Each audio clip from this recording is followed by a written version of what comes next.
E o Plano Real comemora 30 anos hoje. Em 1994, a moeda real substituiu o Cruzeiro Real, afetado pela hiperinflação, e estabilizou a economia brasileira. Em meio a tantos indexadores criados para corrigir preços e salários, a equipe econômica do então governo Itamar Franco criou um superindexador, a Unidade Real de Valor.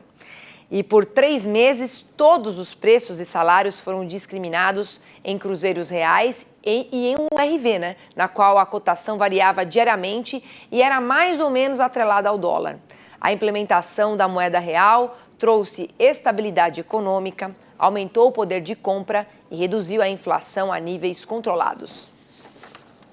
E na opinião do nosso comentarista Miguel Daúde, o Plano Real foi o grande momento da nossa economia, o que possibilitou o Brasil crescer também na indústria da agropecuária. Com a queda da inflação, houve um aumento no poder aquisitivo da população. A estabilidade da moeda aumentou o poder de compra, e elevou, inclusive, as nossas exportações. Então, vamos chamar ele para falar sobre esse assunto? Vamos falar aqui com o Miguel Daúde. Daúde, antes do Plano Real, o Brasil ele vinha com uma inflação gritante e a miséria também atingia 39% da população. 30 anos depois, fazendo uma avaliação aqui, estamos melhores ou você acha que o Plano Real deveria dar andamento no ajuste, das contas públicas? O que deveria acontecer para a gente continuar melhorando, Daúde? Bem-vindo. Obrigado, Priscila. Boa tarde a você, boa tarde a todos. Pois é, Priscila, eu tive a felicidade, não sei se felicidade ou infelicidade, de viver o Plano Real. Nós vivíamos, antes do Plano Real, uma situação que nós tínhamos pavor daquela maquininha do supermercado. Você ia comprar um produto de manhã e, se você voltasse à tarde, o preço já era outro. Nós tínhamos uma espiral inflacionária que destruía o poder de compra do brasileiro, não havia controle, tentamos antes vários planos que acabaram não dando certo, e com o Plano Real, foi um plano bem estruturado, foram criadas,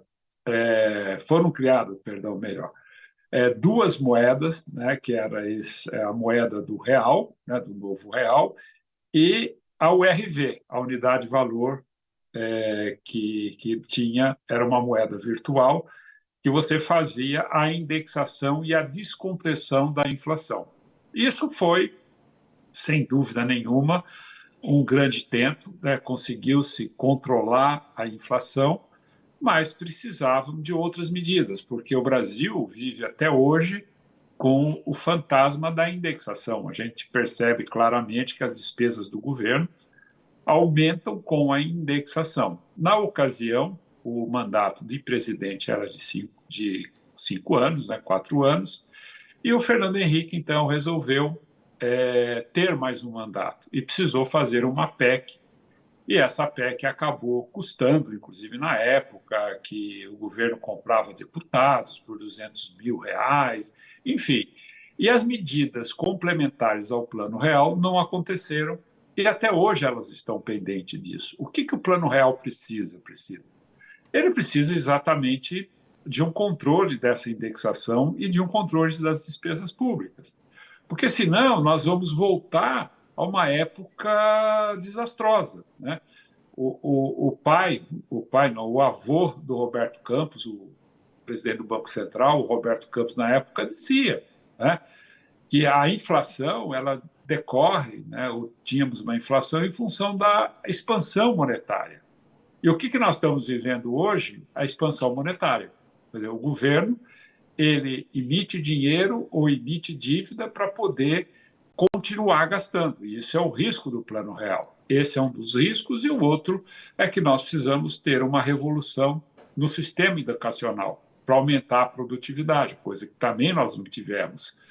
Então, Priscila, eu diria que o Brasil hoje, na época, nós tínhamos em torno de 39 milhões de brasileiros na miséria, conseguimos diminuir, o Plano Real conseguiu diminuir esses brasileiros, e só que hoje o grande problema que nós temos é a distribuição de renda, em função exatamente da falta de você ter aumentar a sua produtividade, inserindo as pessoas no mercado de trabalho através de agregando valor à nossa produção. Então, para encerrar esse tema, Priscila, eu poderia continuar falando aqui por muito tempo.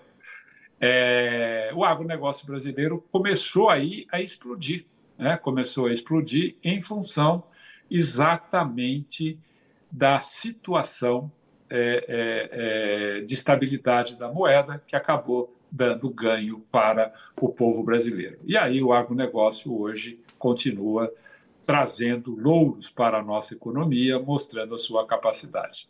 Tá certo, Daúde. Obrigada. Eu, por enquanto, te agradeço, mas você volta porque nós vamos falar das eleições na França, hein? Combinado? Estou aqui, Priscila. Um abraço a você.